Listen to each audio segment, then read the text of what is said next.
Hello, and welcome back to another week of Last Week Beyond Earth. I'm your host, David, and with me, as always, is my co host, Zach. Zach, can you tell us about what we're going to look into this week? Yes, so last week we had some astronauts returning to Earth. We had a satellite breakup in orbit. We had a Blue Origin flight and much more. Excellent. Sounds like we've got a lot to look into. On Monday the 21st, communications company Intelsat announced the total loss of one of their satellites. The satellite, Intelsat 33E, was found to be out of operations on October 19th after an outage affected customers in Europe, Africa, and parts of Asia. Shortly after this, the U.S. Space Force announced that they were tracking about 20 pieces from the satellite. By Monday, several tracking companies had increased the number of objects being tracked to between 40 and 57. The satellite was launched into geosynchronous orbit in August of 2016. It became operational by January 2017. Originally built to have an operational lifespan of 15 to 20 years, an issue with its propulsion systems reduced that expected lifespan to 12 and a half years. However, its breakup comes after only 7 years of operations. This isn't the first Intelsat satellite to break apart in recent years. Intelsat 29E broke apart in 2019. Intelsat said that breakup may have been caused by a wiring issue in a higher than usual solar activity environment or from a micrometeoroid impact. That breakup resulted in around 13 pieces of debris. It should be noted that the manufacturer for Intelsat's satellites is Boeing. The investigation into the breakup is still underway, but having their name attached to this incident isn't good for a company whose name keeps coming up in the news for the wrong reasons. The members of SpaceX Crew 8 have successfully returned from the ISS, with splashdown occurring at 3:29 a.m. EDT in the Gulf of Mexico off the coast of Florida. The waters were calm, and the capsule Endeavour was successfully recovered by the recovery ship Megan. The astronauts were then assisted out of the capsule, ending their 235 days in space. The splashdown occurred nearly 35 hours after Endeavour autonomously undocked from the International Space Station. Aboard were NASA astronauts Matthew Dominic, Michael Barrett, Jeanette Epps, and Roscosmos cosmonaut Alexander Gribinkin. The undocking occurred nearly 2 weeks after originally planned due to inclement weather near the landing site, mostly from Hurricane Milton. This was the third flight for Michael Barrett and the first for the rest of the crew. While aboard the ISS, they supported the station's mission of science and maintenance. Michael Barrett also participated in his third EVA. They were also present during the Starliner crew flight test. Due to anomalies during the flight, Starliner eventually returned to Earth without NASA astronauts Butch Wilmore and Sonny Williams. During the brief time during which Butch and Sonny did not have an assigned spacecraft, the capsule Endeavour was modified with makeshift seats the crew could use in the event of an emergency. Luckily, the use of the capsule as a lifeboat was not needed. After an initial medical evaluation aboard the recovery ship Megan, the astronauts were taken to a local hospital for further evaluation. NASA has stated that 3 of the 4 astronauts returned, and 1 is remaining at the hospital in stable condition. Due to privacy concerns, they will not state who or what the conditions may be. Blue Origin has successfully launched the second crew-rated New Shepard rocket. The launch took place on Wednesday the 23rd. The rocket, carrying capsule RSS Kármán Line, launched at 10:37 a.m. Central Time from Blue Origin's Launch Site 1 in Texas. Being a certification flight, the flight carried no crew. Instead, 7 scientific payloads were carried within the capsule, with another 5 strapped to the outside of the booster.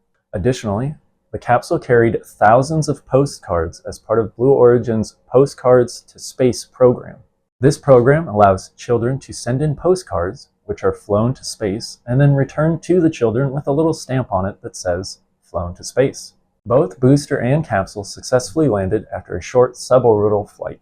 With this certification flight out of the way, Blue Origin now has 2 rockets capable of sending crews on short trips into space. The company has flown 8 such crewed flights since the first one carrying company founder Jeff Bezos in July 2021. Redwire, a company involved in space infrastructure, announced 2 investigations to be carried out aboard the International Space Station as they have partnered with a pair of pharmaceutical companies. Both investigations will be carried out using Redwire's pharmaceutical drug development platform called Pillbox. The first investigation, being carried out with partner Bristol Myers Squibb, will study model small molecule compounds. The research has the potential to enhance drug stability, streamline manufacturing processes, and improve efficiencies. This could help in oncology, immunology, and cardiovascular disease research. The second investigation is in partnership with Accessa Libero Pharma and will study the novel drug ELP-004. The drug prevents bone loss from diseases such as rheumatoid arthritis, multiple myeloma, and breast and prostate cancers. Intuitive Machines has announced that they have entered into a contract with the Ultra Safe Nuclear Corporation. The agreement will see Intuitive use USNC's Cobalt-60 heat source as Intuitive works on a contract for the US government. The contract is the Joint Emergent Technology Supplying On-Orbit Nuclear Power, Low Power, or JETSON Low Power. The contract will see Intuitive develop a new spacecraft design that uses a compact radioisotope power system to provide electrical power. The Cobalt-60 heat source will be used to heat a Stirling cycle dynamic power system, which will provide electricity. The contract is supporting the Department of Defense's desire to develop alternative power sources for propulsion, electrical power, and maneuverability in space. Intuitive was awarded the contract in 2023, and it is worth $9.5 million. Lunar infrastructure company Lone Star Data Holdings announced the launch of its Lunar Development Network. The company calls it a revolutionary platform designed for developers to create and test applications destined for use on the lunar surface. This is in support of the company's goal to establish data centers on, in, and around the moon. Developers can use the platform to access containers, virtual machines, and engineering unit hardware that simulate lunar conditions. This allows the developers to test their applications in the same environment that Lone Star's data centers will operate. Lone Star has already successfully tested the first data center to operate in cislunar space and on the moon in February 2024 during the first Intuitive Machine mission. The company is looking to launch their second mission aboard Intuitive's next launch in 2025. The Republic of Cyprus and Chile have become the 46th and 47th nations to sign the Artemis Accords. Cyprus signed on Wednesday the 23rd, with Chile signing on Friday the 25th. The Accords are a set of guiding principles for the responsible exploration of the moon and beyond. Launch company Astra has been awarded a contract worth up to $44 million by the U.S. Department of Defense's Defense Innovation Unit. The contract is supporting the development of the company's Rocket 4. Space company Firefly Aerospace announced their selection as a vendor for the DoD's Space Development Agency's Hybrid Acquisition of Proliferated LEO program. Firefly is now eligible to support rapid end-to-end demonstration missions of SDA's military satellites using Firefly's Electra orbital vehicle. Capella Space, a company that gathers data through its constellation of satellites, announced that they have also been selected by the DoD's Space Development Agency. They will build satellite systems to support rapid end-to-end missions for the SDA through their Hybrid Acquisition for Proliferated LEO program. The Swedish Space Corporation announced the signing of a launcher tracking service agreement with Indian rocket company Skyroot Aerospace. The agreement will see SSC supporting Skyroot's Vikram-1 launch in 2025.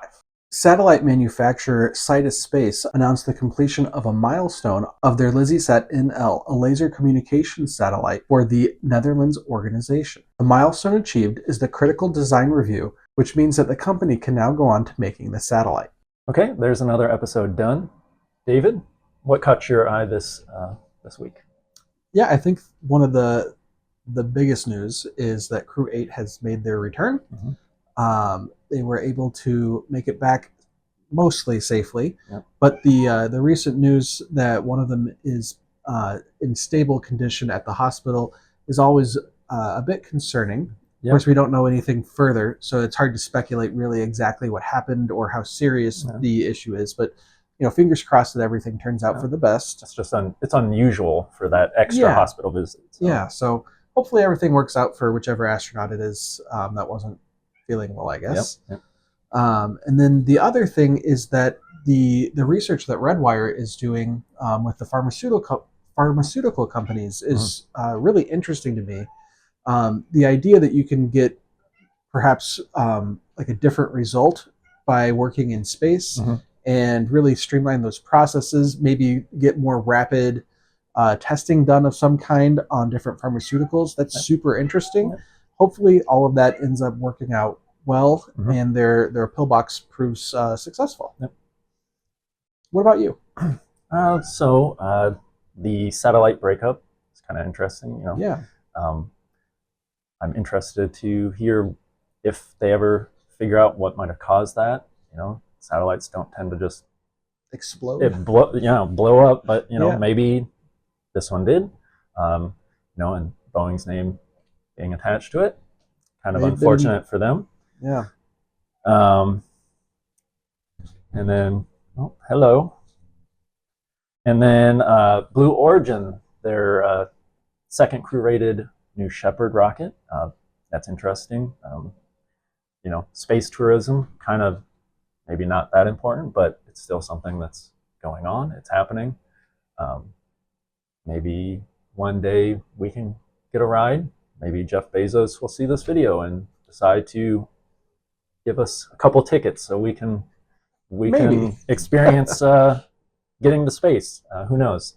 But yeah, those were some of the things that caught my eye. And of course, signing of more members signing on to the Artemis Accords, always an interest. So, but yeah, that's us. Of course, we want to hear from our viewers, so please let us know in the comments below what you found most interesting. Join us next week for more Beyond Earth news. Thanks for watching.